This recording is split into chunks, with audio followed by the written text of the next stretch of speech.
meron pang sister na nagrereklamo sa kanyang asawa. Sabi niya, Ustad, hindi ako nagpapagalaw sa asawa ko. Sabi ko, bakit? Haram yun. Pag hindi ka nagpapagalaw sa kanya, isusumpa ka ng anghel pag wala kang mabigat na dahilan. So, ang sabi ni sister, paano po ako magpapagalaw, Ustad, sa mister ko na dinagdagan niya ang ari niya? Nagpalagay ng abulitas or hams. Subhanallah. Bakit mo kailangan dagdagan yung ari mo na? Bakit kailangan mo magpa-inject, brother? Bakit kailangan mo magpalagay ng bulitas? Bakit kailangan mo magpalagay ng hams? Kawawa naman si misis mo. Ustad, pwede bang magpalagay ng hams? Pwede magpalagay ng bulitas? O di ilalive natin para para mas maintindihan ng marami. Muhammad Kana Ilm Clips. Ngayon, may bago na naman uso ngayon. Sa panahon natin, may mga bagong uso na nahuhumaling dito ang mga kabataan, mga binata at mag-asawa. At itong mga nagtanong sa akin, may mga asawa itong nagtanong sa akin. At mayroon pang, hindi po ako magbabanggit ng kanilang pangalan, mayroon pang sister na nagrereklamo sa kanyang asawa. Nagrereklamo sa kanyang asawa. Sabi niya, Ustad, hindi ako nagpapagalaw sa asawa ko. Sabi ko, bakit? Haram yun. Pag hindi ka nagpapagalaw sa kanya, isusumpa ka ng anghel. Kasi pag hindi ka nagpagalaw, misis, sa asawa mo, ay isusumpa ka ng anghel pag wala kang mabigat na dahilan. So, ang sabi ni sister, paano po ako magpapagalaw, Ustad, sa mister ko na dinagdagan niya ang ari niya? Dinagdagan niya ang ari niya. Nagpalagay ng bulitas or hams. Subhanallah. Alam niyo po yung bulitas? Actually, wala akong idea kasi hindi naman ako nakakita. Nilalagyan nila yung ari ng lalaki ng bulitas yan para lumaki. Para lumaki. O tumaba. Para lumaki o tumaba. Ngayon, mamaya, aalamin natin kasi bilang lalaki, sasabihin natin, ano yung mga posibleng dahilan nila dito? Bakit sila naglalagay ng ganyan? Nilalagyan ng bulitas. Which is, hindi yan, kung yung mga mag-abroad na lalaki, hindi yan tinatanggap sa, pag-abroad, pinapatanggal yan. O kaya nagpapalagay ng hams. Yung hams naman po, hindi ko po alam yung hams, yung pong iniikot yan sa ari ng lalaki, iniikot sa ari ng lalaki na bagay na parang ipinapasok yan para tumaba yung kanyang ari. Yung mga babae dito nagrereklamo sila sa ganyan kasi masyado daw malaki. Kasi ang bagay na ito, mga kapatid, kasama ito sa paglikha sa atin ng Allah. Depende yan sa Kung halimbawa, Filipino ka, normal sa Filipino na hindi ganun kalaki. Sa mga Arab, may malaki, ganun. So, dapat maging kontento tayo dapat kung ano po yung meron sa atin. Pero ididetali natin tungkol sa bagay na ito, kung talagang pwede ba, kung talagang haram na ba talaga yan, hindi na talaga pwede magpalagay, o talagang hindi na ba talaga pwedeng magpalaki. So, dito mga kapatid, ito pong nilalagay na ito na ipinapasok po sa ari ng lalaki, which is nagrereklamo po yung mga babae kasi may nag-message na po sa akin na siya po ay nagrereklamo sa kanyang asawa, hindi daw siya nagpapagalaw kasi po mayroon pong nilagay ang kanyang mister. Okay, sa mga kapatid na mga kalalakihan, ito lang po ang masasabi ko po sa inyo. Kapag po kayo po ay nagpalagay ng bagay, okay, so bago ko po simulan, inuulit ko na naman po sa aking mga basher na hindi po ganun kalawak ang kanilang kaalaman sa Islam. Okay, sa mga basher ko dyan na hindi po malawak ang kaalaman sa Islam, sana ay dagdagan pa nawa ng Allah ang inyong kaalaman sa Islam. At pangalawa po, yung pong mga hindi po open-minded, kung ayaw nyo pong manood dito sa akin, welcome. Pwede naman kayong lumabas dito sa live ko kung ayaw nyo pong panuorin. Okay? So, nasa sa inyo po yan. Kasi ang kaalaman po sa Islam, kung ayaw nyo pong malaman ang tungkol sa bagay na to, mas nais nyo pa na ang ibang mga doktor ang tatalakay dito na wala naman silang alam sa Islam, nasa sa inyo po yun. Okay. Ngayon mga kapatid, sa pananampalatayang Islam, pwede bang tumanggi si sister? Pwede bang tumanggi ang asawa mo? Dahil nagpalagay ka? Kasi siyempre alam natin na pagka ang babae tumanggi na magipagtalik sa kanyang asawa na wala siyang mabigat na dahilan, isusumpa ka ng anghel. Pero ang problema ni sister ngayon, nagrereklamo si sister sa kanyang mister kasi may hams. Alam nyo, mas maganda po ikuha na lang natin ang hams po mga kapatid, ito yung ng lalaki, nilagay niya dito, pinaikutan niya ng isang bagay para tumaba. O kaya nilagay niya ng bulitas. So, hindi na po siya yung original. Hindi po siya original. Peke yung ari ng lalaki. Ika nga, dinagdagan niya. Kumbaga sa cellphone, nilagyan niya ng mga cover o mga accessories. Ika nga, yung cellphone na maliit na to, lumaki. Lumaki yung cellphone. Dito po mga kapatid, pwede pong tumanggi si Mrs. May karapatan si Mrs. na tumanggi. Bakit? Kasi ang propeta sallallahu alaihi wasallam kanya sinabi, la darara wala dirar. La darar wala dirar. Hindi mo dapat mapinsala ang sarili mo at mapinsala mo ang iba. Kawawa naman ang misis mo, brother. Hindi naman original yung ginagamit mo eh. Gumagamit ka ng peke. Ang bulitas, hindi para sa ari yan. Bakit nilalagay mo sa ari mo? Ang bulitas, ginagamit yan sa mga motor, sa mga bagay-bagay. Bakit dyan mo nilalagay sa ari mo? Magbalik loob ka, kapatid na Muslim, na lalaki, na nagpapalagay ka ng ari sa ari mo. Pero nagkamali tuloy ako. Madudubli yung ari niya. Mali po, hindi po sinasabi magpapalagay ng ari. Madudubli yung ari niya tuloy. Ang ibig ko po sabihin, wag po kayo magdagdag ng bagay sa inyong ari. Hindi ko po sinabi magdagdag ka ng ari. Mali po, sorry po. Wag po kayo maglalagay ng bagay na inilalagay niyo po sa inyong ari. Kagaya po ng bulitas o kagaya po ng hams. Yung hams po, hindi ko alam, ano bang tawag diyan? Plastic, man? Guma para hindi mabulok. Sabi ng mga doktor kasi, pwedeng mabulok yung ari mo, brother. Pwedeng mabulok. O kaya nagpapa-inject ng petroleum gel. Meron ako napanood na nabulok ang ari nila. Subhanallah. Nabulok ang ari nila. Instead na sila po ay nagpalaki na feature po ni Jessica Soho, mga kalalaki, nagpalaki ng ari, nagpa-inject sila ng petroleum gel. Subhanallah, nabulok ang ari nila. Wala billah, nabulok. Bakit mo kailangan dagdagan yung ari mo na? Bakit kailangan mo magpa-inject, brother? Bakit kailangan mo magpalagay ng bulitas? Bakit kailangan mo magpalagay ng hams? Kawawa naman si misis mo. Kawawa si misis mo, brother. Ba't mo kailangan nilagay yan? Makontento ka kung ano meron sa'yo. Hanggat makabuo ka pa ng anak, ikaw naman, sister, tanggapin mo na yung kung nagagamit pa naman ni mister mo yung sa kanya, tanggapin mo. Ang problema lang naman dito, kung yung pagpapa-opera, haram yan. Haram yung pagpapa-opera, haram yung pagpapalagay ng hams, haram yung pagpapalagay ng bulitas, haram yung mga dinalagyan po ng mga accessories po, yung ari ng lalaki. Haram yan. Haram po yan, mga kapatid, sa pananampalatayang Islam. Dito, paano kung natural na pagpapalaki? Natural. Ano po yung tinatawag natin na natural na pagpapalaki? Ang natural na pagpapalaki po, yung pong nilalagyan ng mga cream, yung pong sa kanya, ay pinapahiran para lumaki. Pinapahiran po para lumaki. O kaya ay minamassage. Minamassage. Okay. Dito, ito magbabasa po ako ng para masabi nyo, hindi po mamaya galing sa akin. Ito po ay galing sa fatwa o rulings na inilabas po ng ating mga ulama, ni Sheikh Salih Munajjid, na pwede, kapag pagpapa-opera para lumaki, o magdadagdagan mo yan, o operahan mo yan para lumaki, haram yun. Talagang bawal yun. At tatamaan kayo sa hadith ng propeta sallallahu alaihi wasallam na hindi mo matanggap yung paglika sa iyo. Isusumpa ka ng Allah subhanahu wa ta'ala. Yan na yun po yung mga, kagaya na po yan ng nagpatato, kagaya na po yan ng nagpatanggal ng kilay.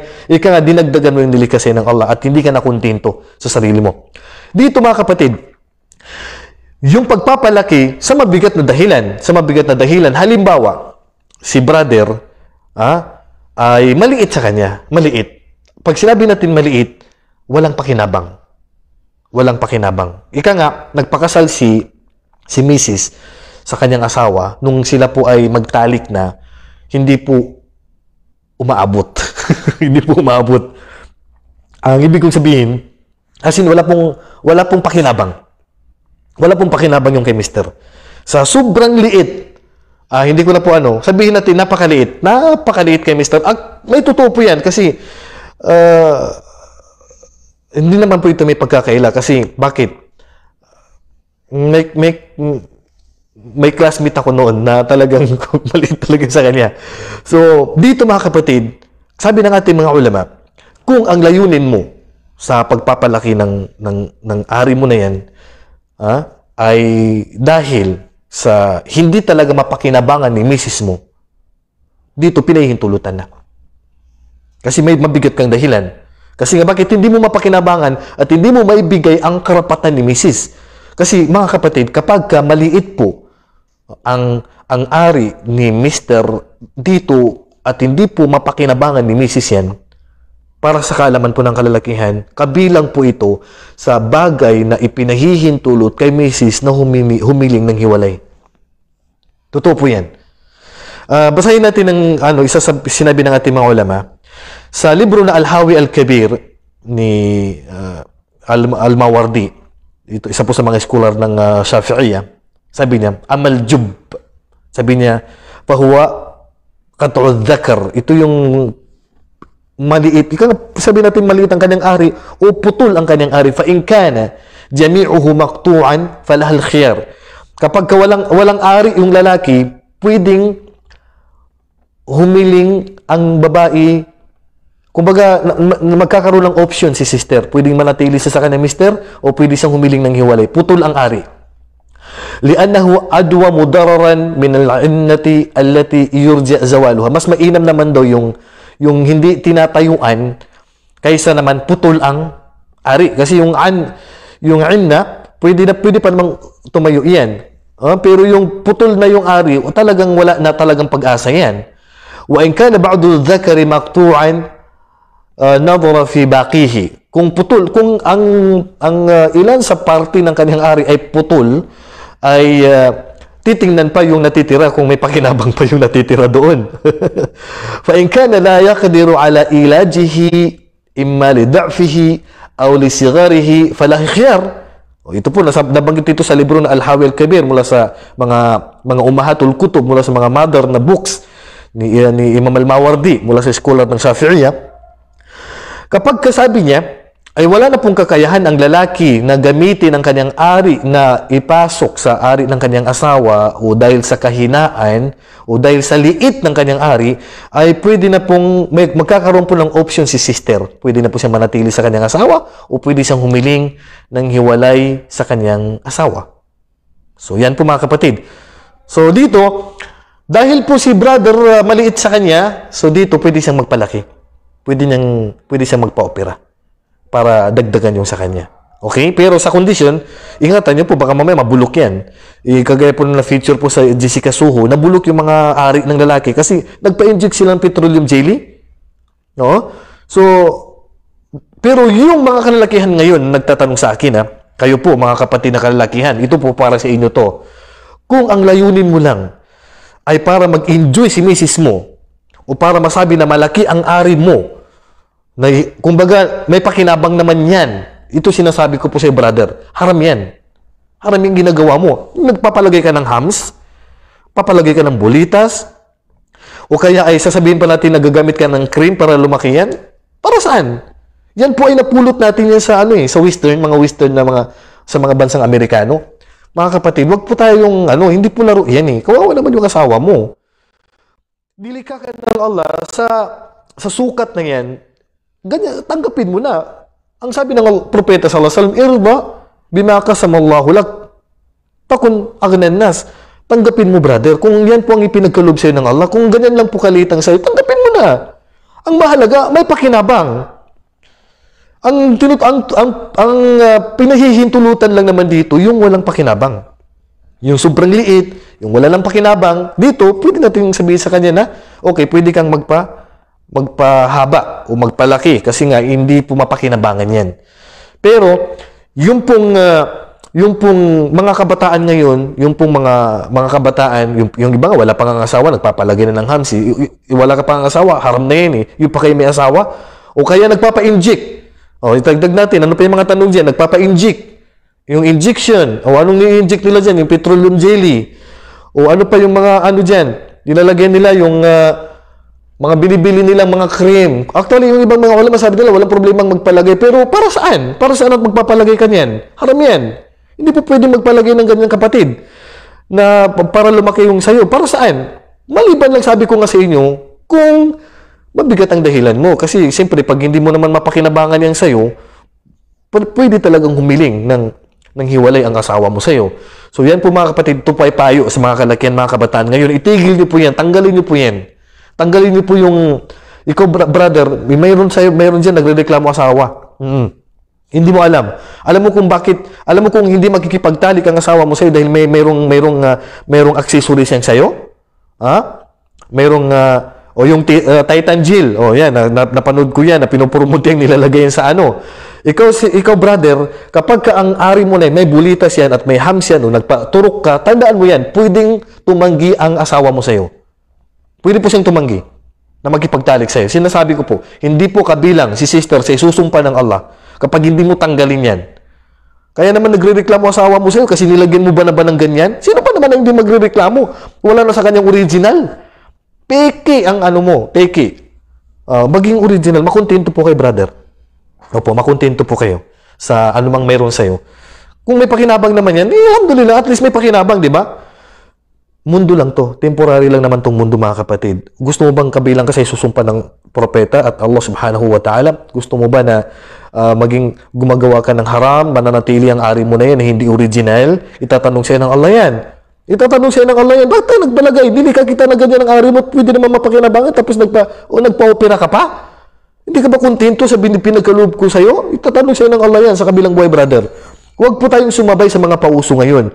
Hindi po yan, hindi po karangalan. Wala pong koneksyon yan sa pag-aaral po ng mga ulama natin. Wala pong koneksyon yan sa pag-i-enjoy na magkasawa na kinakailangan malaki sa'yo. Kahit gaano pa kalaki yan, basta magkaanak kayo ng ano mo, ng asawa mo, okay lang. At least may magamit ka. At least may magamit. Oo, at least may mapakinabangan, may magamit para sa kaligayahan ni misis mo, alhamdulillah. Pero yung hindi ka makontento, kailangan mo pang dagdagan. Kahit na dagdagan mo lumaki yan, kung bumalik sa dati, tatawanan ka na lang ni misis mo yan. Sabi ni misis mo, saan na yung malaki? Kasi bakit? Yung peke kasi ginamit mo kung ginamit mo yung original, hanggang dulo original, alam ni misis mo na original na gamit mo. Kung nagdagdag ka ng peke, accessories, pag natanggal yan, di wala na. Sasabihin ni misis mo, asan na yung ano dati? Na ano? Wala na kasi bakit? Ginamitan mo kasi ng peke, sinong kawawa? Ikaw. So dito, ikaw brother, maawa ka naman sa asawa mo. Maawa ka sa asawa mo, ad-dararu yuzal. Sa kaya na fiqhiyya, ad-dararu yuzal. Ang bagay na makakapinsala, tanggalin mo yan. La darar, wala dirar. Sabi ng propeta sallallahu alaihi wasallam, huwag mong sirain, pinsalain ang sarili mo, huwag mo rin pinsalain ng ibang tao. Hindi po kabusugan yan sa asawa mo, hindi kabusugan yan. Sisirain mo ang asawa mo. Sisirain mo ang asawa mo. At hindi po palakihan, ha? Ang pinag-usapan natin dito sa Islam, sa mag-asawa, pakuntintuhan. Hanggat mabuntis mo ang asawa mo, makuntinto ka sa nilikasay ng Allah, hindi naman magrereklamo ang asawa mo. Basta magmahalan lang kayo, may pakinabang yan, huwag niyong gayahin ng ibang mga bansa na ito ay focus nila. Focus nila yung mga ganitong mga bagay. So hanggang dito na lamang po mga kapatid, ay pagpaumanhin po ninyo ang mga talakay natin sa mga araw na mga nakaraan. Ito po kasi hindi na masyadong tinatalakay, pero hindi naman po pwede na masyado tayong naiiwan. Na sa Islam sabi nila na masyadong mahigpit ang Muslim. Hindi po tayo mahigpit. Inna Allah la yastahi minal haqq, katotohanan ng Allah ay hindi nahihiya sa katotohanan. So mga bagay na may connection sa religion natin, hindi tayo dapat na mahiya. Yung pong mga nagbabash dyan sa akin, gabayan nawa kayo ng Allah at dagdagan panawan ng Allah ang inyong mga kaalaman. Kasi hindi po akong unang tumatalaki dito sa video. May mga video po mga ulama natin at pwede nyo po makita, milyon ang kanilang nanood sa kanila. Mga ganitong usapin kasi maraming nanonood kasi gusto nyo lang din malaman ng hatol. Kasi kapag hindi natin tinatalaki ito, ang dami tulad ngayon. Ustad, pwede bang magpalagay ng hams? Pwede magpalagay ng bulitas? Pwede, Ustad, pauso ng mga kabataan o di ilalive natin para mas maintindihan ng marami at yung mga babae, ang mga lalaki lang pwede nagtatanong dito, pati mga kapatid natin na mga kababaihan nagtatanong din sa akin, nagrereklamo sila, Ustad, ayaw ko magpagalaw kay mister kasi dinagdagan niya yung sa kanya. O tingnan mo, nagreklamo na yung asawa mo sa'yo, bakit nagdagdag ka kasi? Original lang gamitin mo, huwag kang gumamit ng peke. Ha? Makuntinto ka, brother. Makuntinto ka. Irda bima kasamallahu lak. Tanggapin mo anong pinagkaloob sa'yo ng Allah. Hayaan mo sa kabilang buhay. Sa kabilang buhay, doon ka na lang bumawi. Sa kabilang buhay, malaki na yan. Bakit? 60 meter ang height mo doon. Kung 60 meter ang height mo doon na kasing height ni Adan alayhis salam, automatic na yan. Heighter din yan. Okay? So hanggang dito na lamang. Wallahu a'lam. Wa sallallahu ala nabiyina Muhammadin wa ala alihi wa sahbihi ajma'in. Assalamu alaikum warahmatullahi wabarakatuh. Assalamualaikum mga kaalam, huwag niyong kalimutang i-like ang ating video para ma-notice namin kayo at i-click na rin ang notification bell at subscribe button para lagi kayong updated sa mga latest videos na i-upload natin inshallah. محمد كان علم كليبس.